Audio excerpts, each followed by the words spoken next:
নিজের চেয়ে উঁচুতে কাউকে দেখে আপনার চেয়ে সেরা ভাববেন না। উঁচুতে কিন্তু পচা মাংস খাওয়ার শকুনও উড়ে বেড়ায়।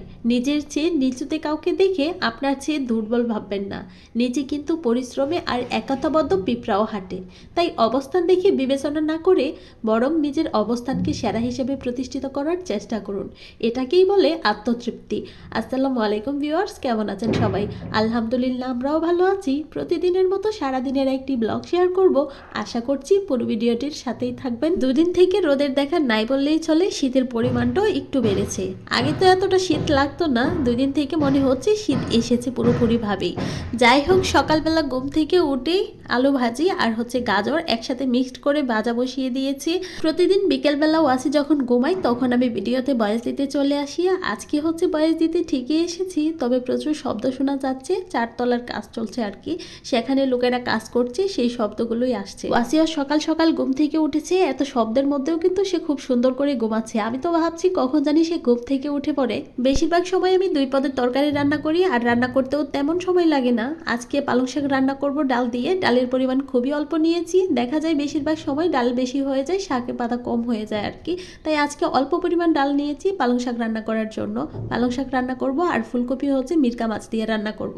আমার কাছে মিরকা মাছ, কাতল মাছ, রুই মাছ একই রকম লাগে সব। আজকে ওয়াসির জন্য আলাদা করে তেমন তরকারি রান্না করব না। গতকালকে ওর জন্য মিষ্টি কুমড়া রান্না করেছিলাম পাঙ্গাস মাছ দিয়ে, সেটা রয়ে গেছে। তার সাথে আলু ভাজা, টমেটো, গাজর মিক্সড করে সকালবেলা করেছিলাম। এটা খুব পছন্দ করেছে সকালের নাস্তায়। আজকে খালি খালি অনেকটাই খেয়েছে, আর অল্প আছে সেটা ভাবছি ওকে দুপুরবেলা খাইয়ে দেব। আজকে রান্নার সব কাজ আগে থেকেই গোছানো হয়েছে, তাই ভাবলাম 2 চুলায় বসিয়ে দিই, রান্নাটাও তাড়াতাড়ি হয়ে যাবে। এক পাশে পালং শাক বসিয়ে দিয়েছি আর অন্য পাশে মাছ ভাজা করে নিচ্ছি। ফুলকপি বা যে কোনো সবজির সাথে যখন তরকারি রান্না করব মাছের, সেই মাছগুলো মুচমুচে করে ভেজে নিতে হয় আগে থেকেই। পালং শাক হয়ে গেছে, আমি উঠিয়ে নিয়েছি, আর মাছ ভাজা কিন্তু এখনো হচ্ছে। তাই এই পাশে ফুলকপি রান্নার জন্য মশলাটা কষিয়ে নিয়েছি। পরিমাণ মতো মরিচ, লবণ, হলুদ, ধনিয়া গুঁড়ো সবকিছু দিয়ে মশলাটা সুন্দর করে কষিয়ে নিয়েছি। তারপর কেটে রাখা ফুলকপিগুলো দিয়ে দিচ্ছি। মাছ ভাজা কিন্তু একটা পাশ ভালো করে হয়ে গেছে, তারপর অন্য পাশটা উল্টিয়ে দিয়েছি। আর এমন করে কিন্তু মুচমুচে করে ভেজে নিতে হবে।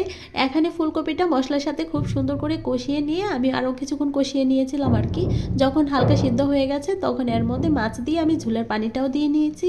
এভাবেই রান্না করে নিয়েছিলাম তরকারি হওয়ার আগ পর্যন্ত, আর খেতেও কিন্তু খুব ভালো হয়েছে। এই তো আর অল্প কিছুদিন হয়তো ফুলকপিটা ভালো লাগবে খেতে, তারপর আর কেন জানি এর স্বাদটা তেমন ভালো লাগবে না। বিকেল হয়ে গেল, তারপরও কিন্তু রোদের দেখা মিলল না, সূর্যটাও দেখতে পেলাম না। যাই হোক, পরিবেশটা কিন্তু খুবই সুন্দর, ঠান্ডা ঠান্ডা কুয়াশাচ্ছন্ন। বিকেল বেলায় পছন্দের এই জায়গাটায় বসতে আমার খুব ভালো লাগে। শৈশবের একটা জিনিস আপনাদের সাথে শেয়ার করি। এই চকলেটগুলো শেষ কবে আর কত টাকায় খেয়েছিলেন অবশ্যই কিন্তু কমেন্ট করে জানাবেন। আমি তো শেষবার খেয়েছিলাম 8 আনা দিয়ে, আর আজকে কিনেছি 2 টাকা করে।